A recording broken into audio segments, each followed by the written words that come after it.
The rain in Bayport didn't fall so much as it descended. Thick, purposeful, the kind that filled gutters and swallowed secrets and made men forget what they'd seen. Sergeant Vincent Russo had worked the industrial district long enough to know that when it rained like this, the docks came alive. Not with honest work, with the other kind. He was standing in the middle of Crane Street, flashlight in hand, boots already soaked through, when the black Mercedes rolled up to the red light at the corner of 5th and Industrial. He caught the plates before the car even stopped, knew them by heart, had seen that car parked outside the precinct 1,000 times, outside charity dinners, outside the kind of fundraisers where handshakes lasted a half-second too long. The window came down. Captain Frank McNamara sat in the passenger seat, white hair pressed flat under a rain-soaked collar, those pale blue eyes steady as always. Cool. Unreadable. Beside him in the driver's seat was Dominic Moretti, city contractor, favorite son of every ribbon-cutting ceremony in Bergen County, man whose name appeared on half the permits signed in the last 4 years. Between them on the center console, a manila envelope. Thick. The kind of thick that didn't mean paperwork. McNamara looked at Vinny, smiled. "Everything's fine here, Russo. We're good." Vinny held the flashlight up a beat longer than he needed to, long enough to see Moretti's jaw tighten, long enough for both men to understand that he'd seen exactly what was in that envelope, or at least enough to know what it meant. He lowered the flashlight. "Drive safe, Captain." The Mercedes pulled away and dissolved into the rain, and Vinny Russo stood alone on Crane Street, water running down the back of his neck, a feeling in his chest like something had just broken that couldn't be fixed. He whispered it to no one. Christ. Then he told himself it was nothing. For 3 days, he told himself that.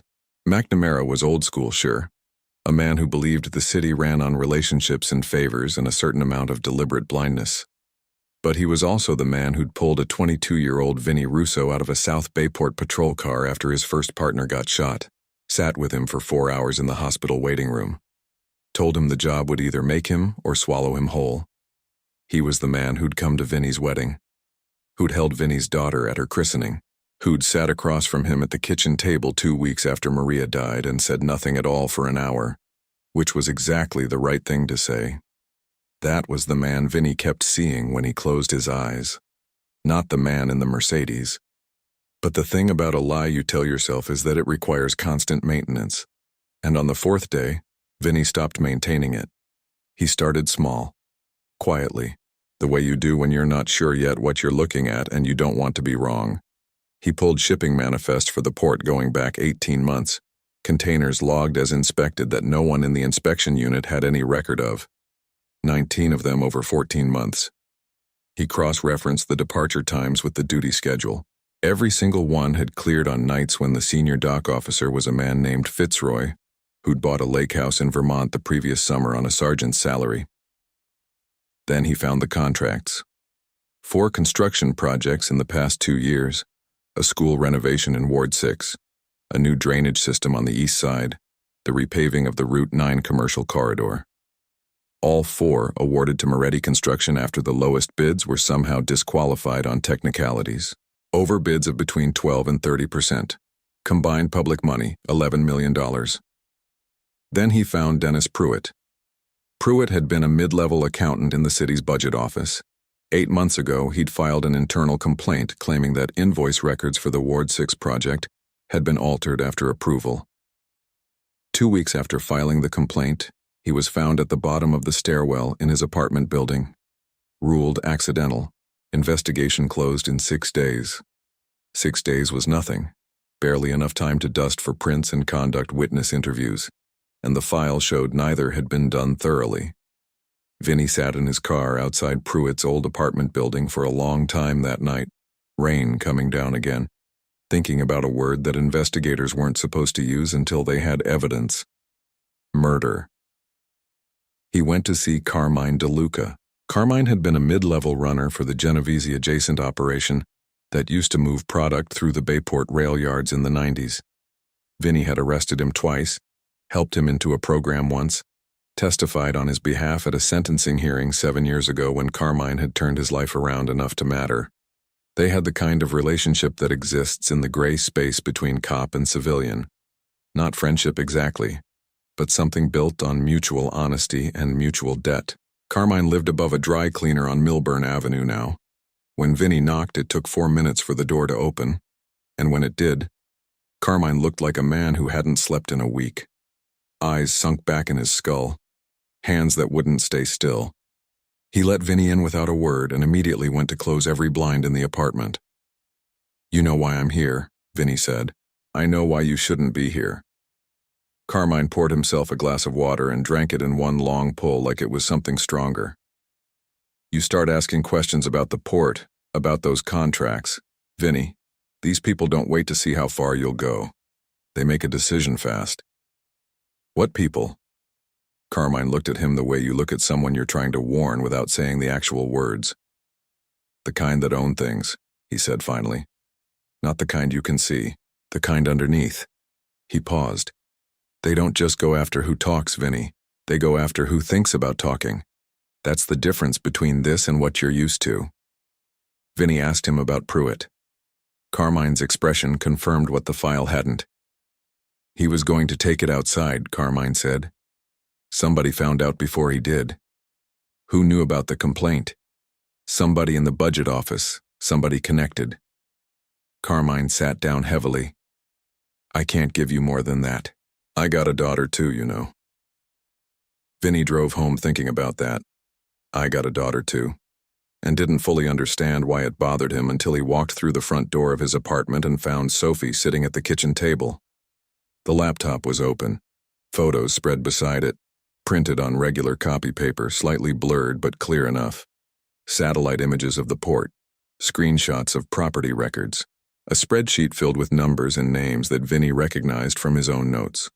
Sophie looked up at him, and she had her mother's eyes, which always made everything harder. "I've been working this for 6 weeks," she said. She wasn't apologetic. She wasn't asking permission. She was 24 years old and she worked for a digital news outlet that most people over 50 had never heard of, and she was better at finding things than Vinny wanted to admit. "Someone reached out to us anonymously 2 months ago. Sent documents. I've been verifying." Vinny sat down across from her. He didn't speak for a moment. "Show me." She showed him. The anonymous source had sent 8 documents, internal memos, 1 partially redacted financial transfer record, and a photograph taken through a window that showed McNamara and a man Vinny didn't recognize sitting across from each other at what appeared to be a private club. The man was identified in a note attached to the photo only as VL. Then she showed him the other thing, a manila folder she slid across the table without comment. Inside were photographs taken with a long lens. Sophie walking across the parking lot of Bayport Community College, where she taught a Tuesday evening seminar. Sophie at the grocery store. Sophie at the coffee shop on Bergen Avenue that she went to every morning. A car, a gray Acura, partial plate, parked on her street at different times over 3 consecutive days. "How long have you had these?" Vinny asked. "They came in the mail 2 weeks ago. No return address." He looked at her. "And you didn't tell me." "I'm telling you now." "That's not the same thing." "No," she agreed. "It's not." She folded her hands on the table, calm in a way that scared him because it reminded him of himself at her age, before he'd learned what calm before action actually cost. "But if I'd told you 2 weeks ago, you would have shut me down. And this story is real, Dad. These people are real. You can see that now, right?" He could. That was the problem. He lay awake that night listening to the rain return and thinking about the particular cruelty of having a daughter who was brave in the same way you were, because it meant you understood exactly how much damage that bravery could attract.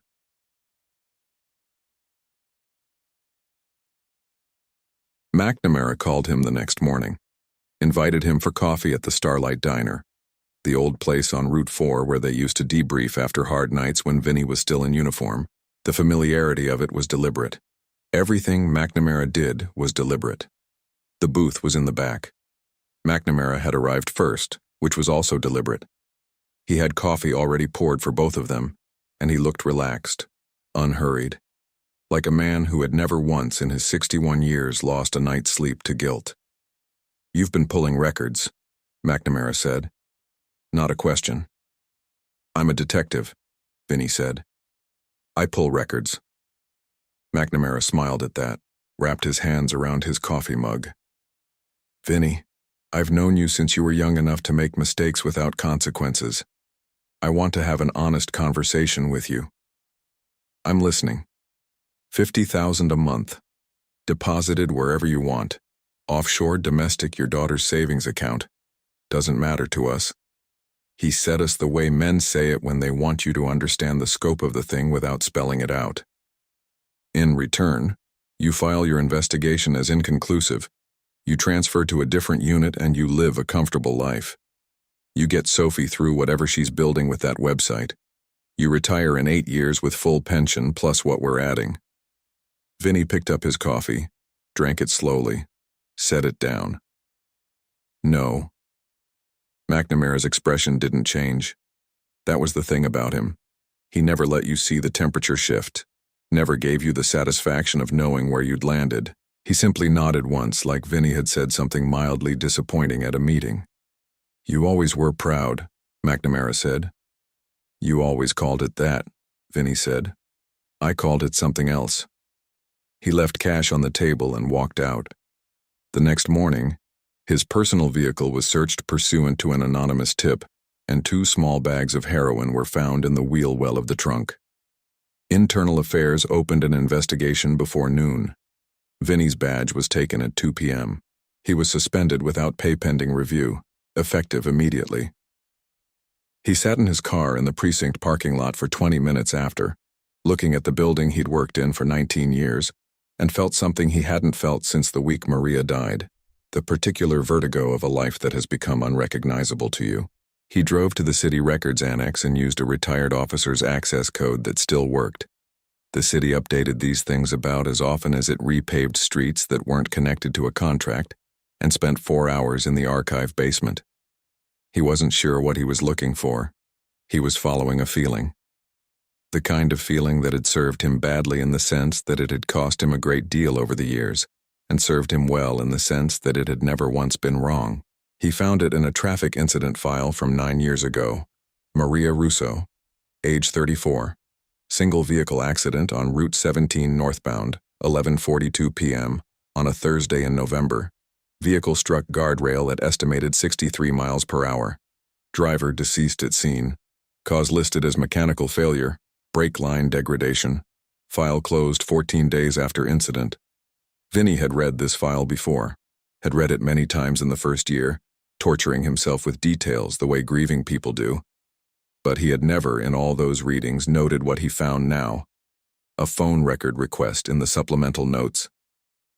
Maria's phone records for the 72 hours preceding the accident, subpoenaed by the investigating officer. Those records weren't in the file. What was in the file was a single line written in the case notes 3 days before it was closed. Phone record review. No relevant activity. Case disposition. Accidental mechanical failure. Vinny looked at that line for a long time. Then he found something else. The supplemental notes referenced a prior internal complaint filed that same week. Complaint number 22741C, filed with the Bayport Police Department Office of Professional Standards. The complaint number was there. The complaint itself had been removed, purged from the system sometime in the months following Maria's death. Complaint 27741C, filed by Maria Catherine Russo. Vinny sat very still in the basement of the city archive, surrounded by the smell of old paper and dust, and understood something that rearranged the entire architecture of the last 9 years of his life. Maria had known. She'd found something, maybe at the school where she worked, which had been renovated by a Moretti subsidiary, 4 years before Moretti's name appeared on the big city contracts. She'd done the right thing. She'd filed a complaint. And 3 days later, she was dead on Route 17 with a brake line that had degraded, and the officer who had signed off on the mechanical failure ruling, whose name appeared at the bottom of the case closure form, Captain Francis T. McNamara. He drove to the precinct at midnight. The building was quiet. Skeleton crew, 2 desk officers who knew him and looked the other way when he badged through with his personal keycard, which hadn't been deactivated yet because the department's IT infrastructure was, as always, 3 years behind. McNamara's office was dark. Vinny had a key, had always had a key, from the years when he ran cases out of that office and McNamara trusted him with it the way a father trusts a son. He waited. McNamara arrived at 12:40, as Vinny knew he would. The man ran 2 nights a week on the waterfront path and always stopped at the office after to change. He opened the door, reached for the light, and found Vinny already sitting in the chair across from his desk, and found the gun already level, pointed at the center of his face. To his credit, McNamara didn't flinch. He walked in, closed the door behind him, and sat down in his own chair like a man settling in for a routine conversation. "Maria filed a complaint," Vinny said. McNamara looked at him. "She found something about the school renovation. She was going to take it further."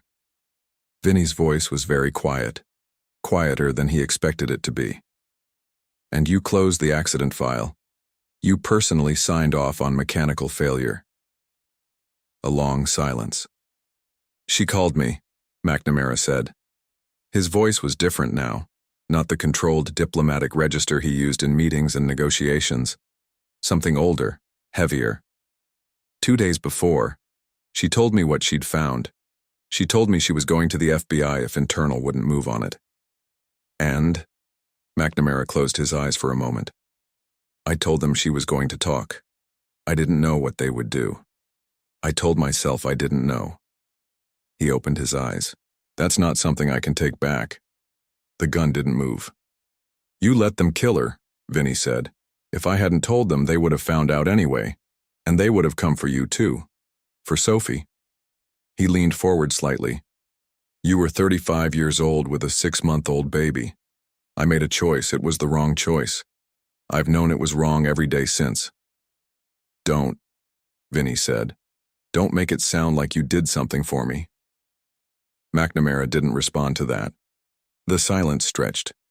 Vinny's hand was steady, which surprised him because there was nothing steady about what was happening inside his chest. He thought about Sophie at the kitchen table. He thought about Maria, who had done the right thing and paid everything for it. He thought about what pulling the trigger would accomplish and what it would destroy, and whether those two things could possibly balance. He lowered the gun. He stood up.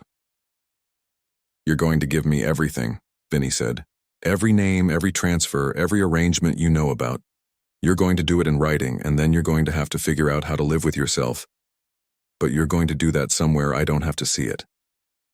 He walked out and didn't look back, and the decision not to pull that trigger was the hardest thing he'd ever done, and he knew it would cost him something he'd never fully get back. Frisiaikander. The name came from Sophie's source, finally fully identified 3 weeks later. Victor Lang, 67 years old. Born in Hackensack, educated at Wharton, worth somewhere between $800 million and $2 billion depending on which shell company you counted. Owner, through a series of holding entities, of the primary private development company that had the right of first refusal on any port expansion in Bayport under a lease arrangement that had been quietly inserted into a municipal contract in 2019. Campaign contributor to 6 of the last 7 mayors. Donor to the State Police Benevolent Association, the County Judiciary Foundation, and 3 federal PACs. He had never been arrested, had never been the subject of a public investigation. His name appeared nowhere in any of the documents Sophie had published.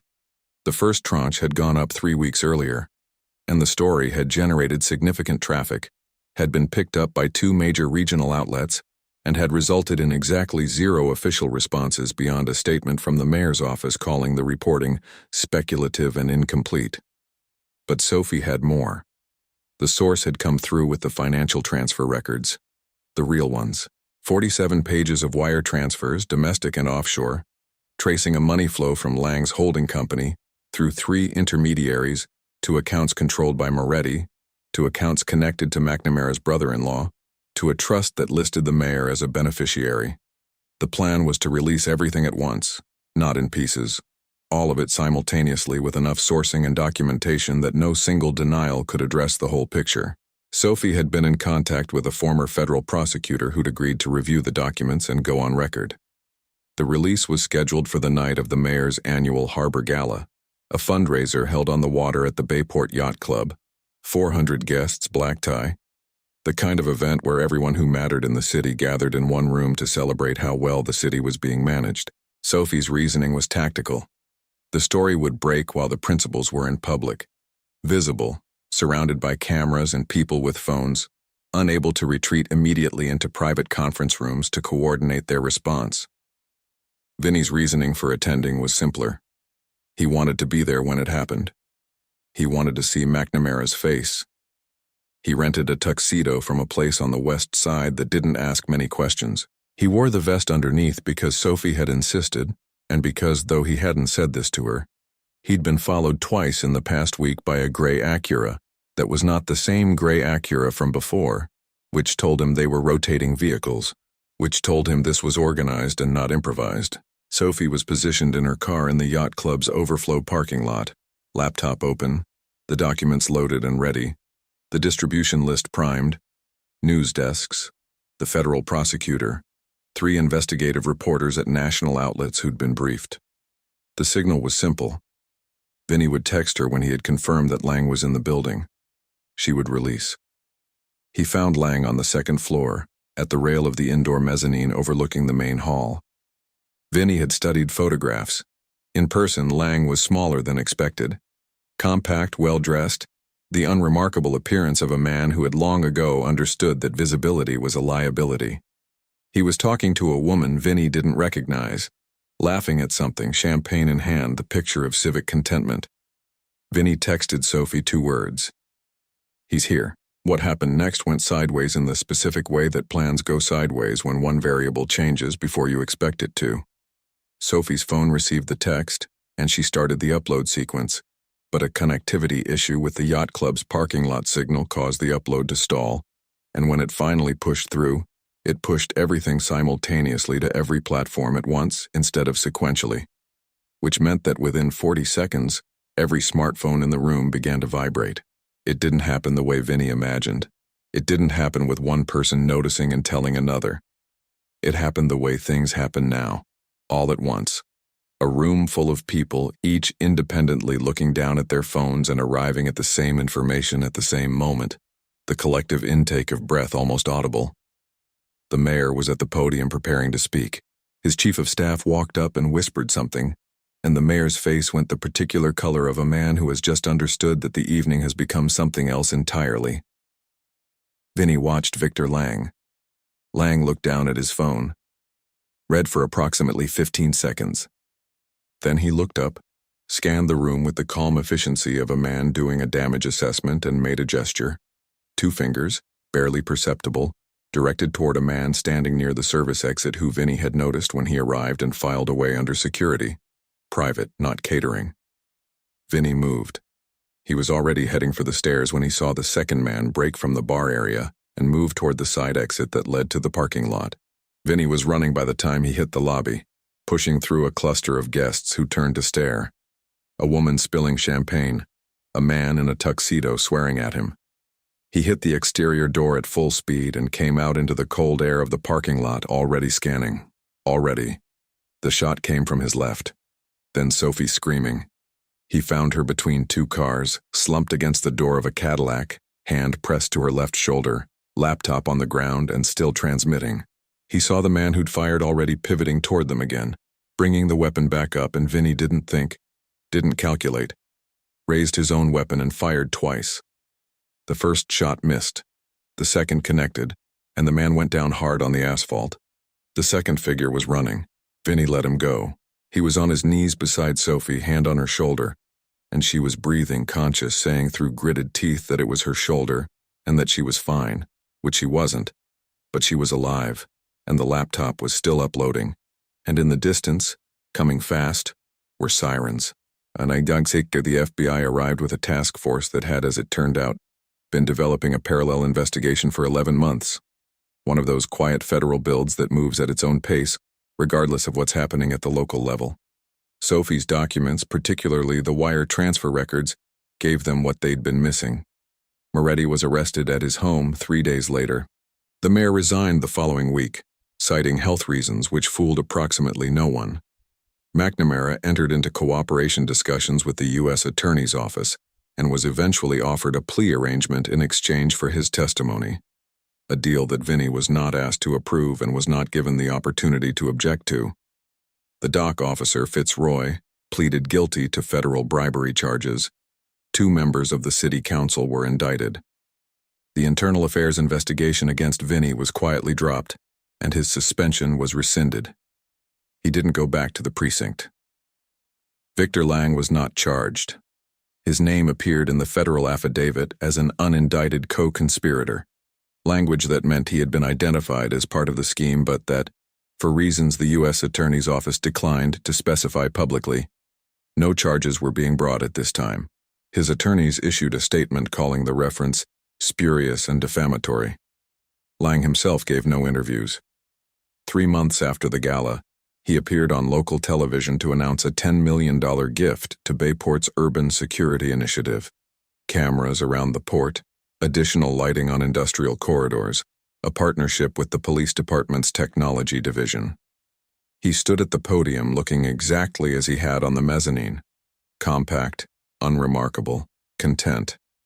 Vinny watched it on the television above the bar at Caruso's Pizza, the place on the ground floor of his building, which smelled like oregano and fryer oil and felt like the most honest room in Bayport. He was sitting in a corner booth with his jacket over the back of the seat, badge on the table beside a glass of water he hadn't touched. Sophie came in at 7. She wore the shoulder differently now, a slight favoring, a careful way of moving that she'd probably carry for the rest of her life. The scar was visible above the collar of her shirt when she reached to take off her coat, a pink ridge of healed tissue that Vinny found he couldn't look at for more than a second without having to look at something else. She slid into the booth across from him and looked at the television, where Lang was still speaking. "The judge they arrested in October," she said. "He's out. Some procedural issue with the warrant." Vinny watched Lang gesture toward the camera with the practiced warmth of a man who had never once been uncomfortable in front of one. "The mayor's people registered a consulting LLC 2 weeks ago," Sophie continued. "He's already advising 3 municipal campaigns in the state.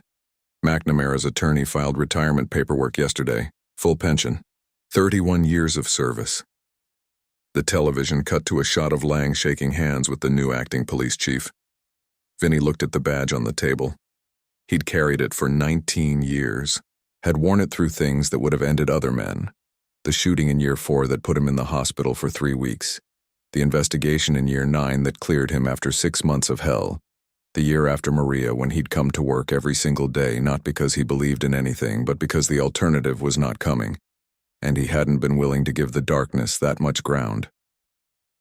He picked up the badge.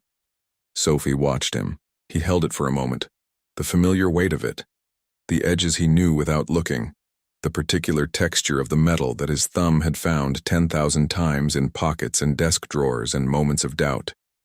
Then he opened the small drawer on the side of the booth. The old booths at Caruso's had them, little storage compartments from when the place was a social club and men kept their card decks there, and placed the badge inside. Closed it. "Did it matter?" Sophie asked, and her voice was very quiet, the way a real question sounds different from a rhetorical one. Vinny looked at her. The scar. The eyes that were her mother's eyes. The expression that was something he couldn't name, a combination of exhaustion and clarity and something like hope that he didn't fully understand, because he wasn't sure he still had access to it himself. "I changed you," he said. It came out softer than he intended. He wasn't sure if it was an answer or an apology. He put on his jacket, left $40 on the table, and walked out into the Bayport night. Cold air off the water, the smell of diesel and brine, the lights of the port blinking on the horizon, where containers moved in the dark with the patient, indifferent rhythm of a city that had learned long ago how to continue. Inside the booth, in the drawer of a pizza place that no one important had ever set foot in, a badge sat in the dark. The city had changed. The man who owned it hadn't. So, that's the end of this story, but there are plenty of other great ones right here. Before you go, don't forget to hit that like button, subscribe, and ring that little bell.